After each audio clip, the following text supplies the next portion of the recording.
When the amendment came up again in the committee's proceedings, the subcommittee changed the amendment by striking the, quote, lethal defense weapons language and replacing it with appropriate assistance.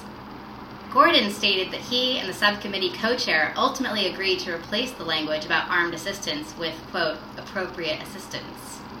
The subcommittee accordingly approved Denman's amendment, but with the term appropriate assistance. Gordon stated that, to his recollection, this was the only change sought by the campaign. Sam Clovis, the campaign's national co-chair and chief policy advisor, stated he was surprised by the change and did not believe it was in line with Trump's stance. Mashburn stated that when he saw the word appropriate assistance, he believed that Gordon had violated Mashburn's directive not to intervene. 7. Post-convention contacts with Kislyak. Ambassador Kislyak continued his efforts to interact with campaign officials with responsibility for the foreign policy portfolio, among them Sessions and Gordon, in the weeks after the convention. The office did not identify evidence in those interactions of coordination between the campaign and the Russian government. Subsection A. Ambassador Kislyak invites J.D. Gordon to breakfast at the ambassador's residence.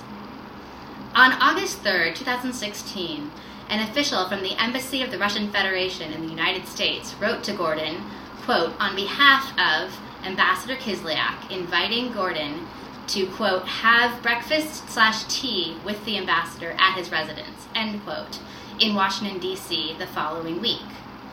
Gordon responded 5 days later to decline the invitation. He wrote, quote, these days are not optimal for us, as we are busily knocking down a constant stream of false media stories while also preparing for the first debate with HRC. Hope to take a rain check for another time when things quiet down a bit. Please pass along my regards to the ambassador. End quote. The investigation did not identify evidence that Gordon made any other arrangements to meet or met with Kislyak after this email. Subsection B. Senator Sessions' September 2016 meeting with Ambassador Kislyak. Also, in August 2016, a representative of the Russian embassy contacted Sessions' Senate office about setting up a meeting with Kislyak. At the time, Sessions was a member of the Senate Foreign Relations Committee and would meet with foreign officials in that capacity.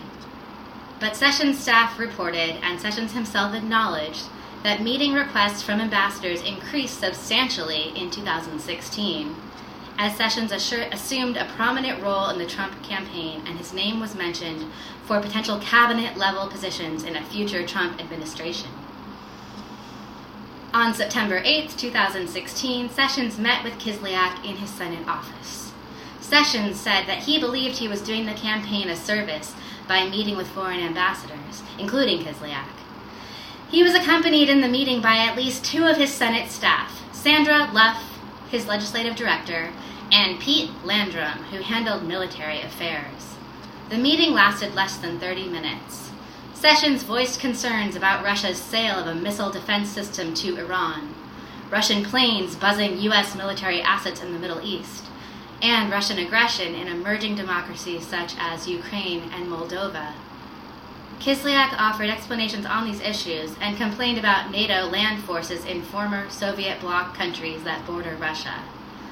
Landrum recalled that Kislyak referred to the presidential campaign as, quote, an interesting campaign, end quote. And Sessions also recalled Kislyak saying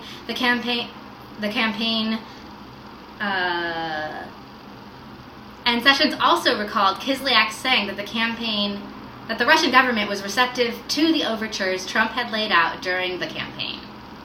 None of the attendees, though, remembered any discussion of Russian election interference or any request that Sessions convey information from the Russian government to the Trump campaign. During the meeting, Kislyak invited Sessions to further discuss U.S.-Russia relations with him over a meal at the ambassador's residence. Sessions was non-committal when Kislyak extended the invitation. After the meeting ended, Luff advised Sessions against accepting the one-on-one meeting with Kislyak, whom she assessed to be, quote, an old-school KGB guy, end quote. Neither Luff nor Landrum recalled Sessions followed up on the invitation or made any further effort to dine or meet with Kislyak before the November 2016 election. Sessions and Landrum recalled that after the election, some efforts were made to arrange a meeting between Sessions and Kislyak. According to Sessions, the request came through CNI and would have involved a meeting between Sessions and Kislyak, 2 other ambassadors, and the governor of Alabama. Sessions, however, was in New York on the day of the anticipated meeting and was unable to attend. The investigation did not identify evidence that the 2 men met at any point after their September 8th meeting. 8. Paul Manafort. Paul Manafort served on the Trump campaign, including a period as campaign chairman from March to August 2016. Manafort had connections to Russia through his prior work for Russian oligarch Oleg Deripaska, and later through his work for a pro-Russian regime in Ukraine. Manafort stayed in touch with these contacts during the campaign period through Konstantin Kilimnik, a long-time Manafort employee who previously ran Manafort's office in Kiev and who the FBI assesses to have ties to Russian intelligence. Manafort instructed Rick Gates, his deputy on the campaign and a longtime employee, to provide Kilimnik with updates on the Trump campaign, including internal polling data, although Manafort claims not to recall that specific instruction. Manafort expected Kilimnik to share that information with others in Ukraine and with Deripaska. Gates periodically sent such polling data to Kilimnik during the campaign.